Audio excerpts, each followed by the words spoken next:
first off, I just want to point out that you look like relatively few people when you're all inside that room. So I'll do my best to speak up so you can hear me. This truck here is meant to address food insecurity, which is a mutual interest of Phoenix Rescue Mission and Junior League. Food insecurity is a problem that looks like a person or a family doesn't have enough money after they've got done eating food to go out and purchase more. Or the money that they do have to purchase food is really only to purchase stuff that can stretch, so high caloric and oftentimes not nutrient dense food.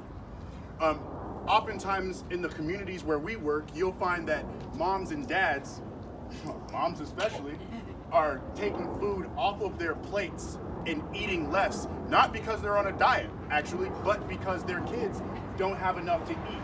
You'll also find in food insecure households the problem of cutting out meals altogether. So instead of eating 3 or 4 or 5 meals a day, they're eating 1 or 2 and getting in as much as they can.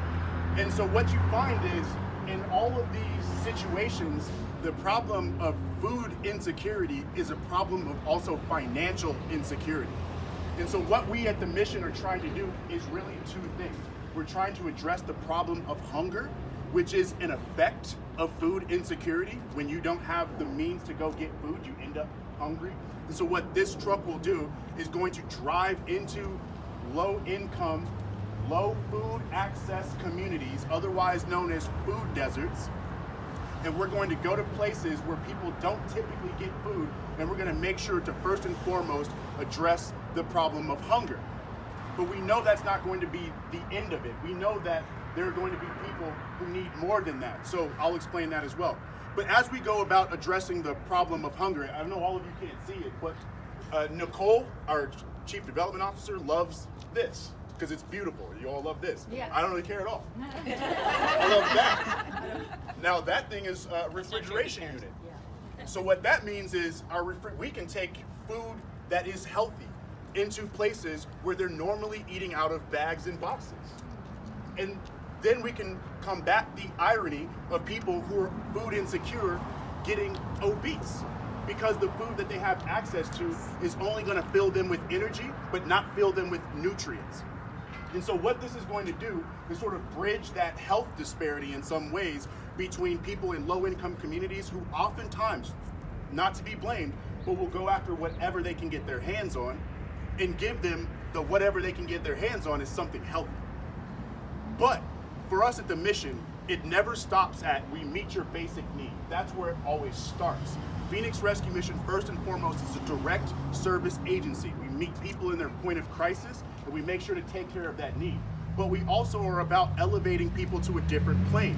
And so we use this food and this truck that you guys have given us as an excuse to press in much more deeply with people, to find out what are the issues that are bringing them to us on a regular basis. What are the problems that are behind the food insecurity? And in our communities, that's going to be a lot of not being able to speak English.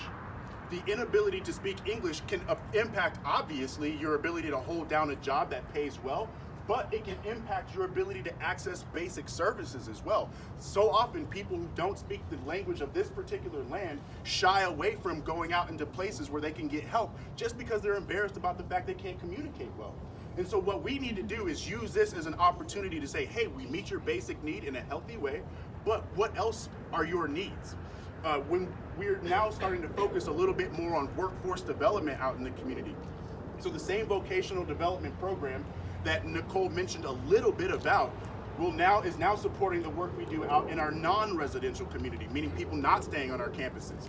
And so how can we connect the people who are coming to this truck in the communities where we take it to get food to the services that'll help them rebuild their resume, find jobs, and get full-time employment, hopefully with benefits and things like that. And so addressing workforce development, we're addressing food insecurity.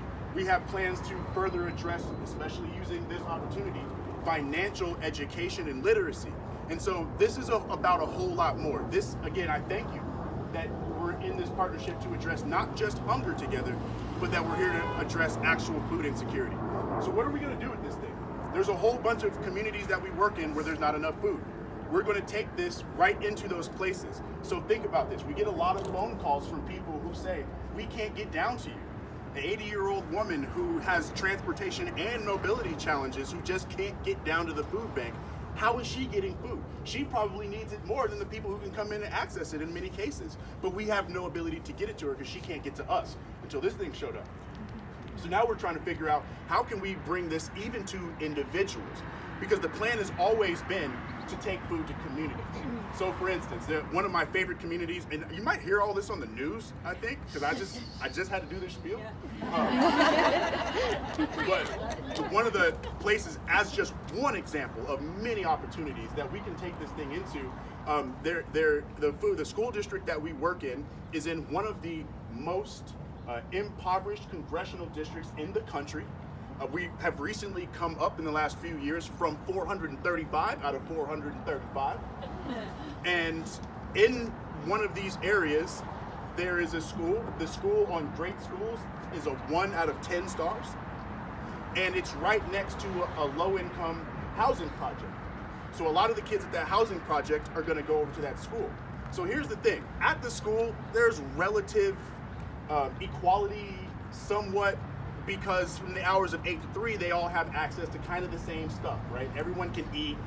They can get breakfast there oftentimes. They can definitely get lunch there. So from those hours, everybody's roughly the same, if you will. But it's the hours of 3 to 8 that everything changes. And so what we want to do is take this into the places where when kids go home, they don't have that food. And right next to that school that I was talking about in that impoverished school district, in that housing community, is one of those types of places where we're going to go to say, hey, after school, because you need to do the same homework that the kids on the north side are doing, we're going to make sure that you have your belly full so that you can concentrate. And that is just one of many opportunities that exist for us with this vehicle. So thank you so much. Nicole is thankful for the wrap. I am thankful for the refrigeration, and the community is thankful for the food.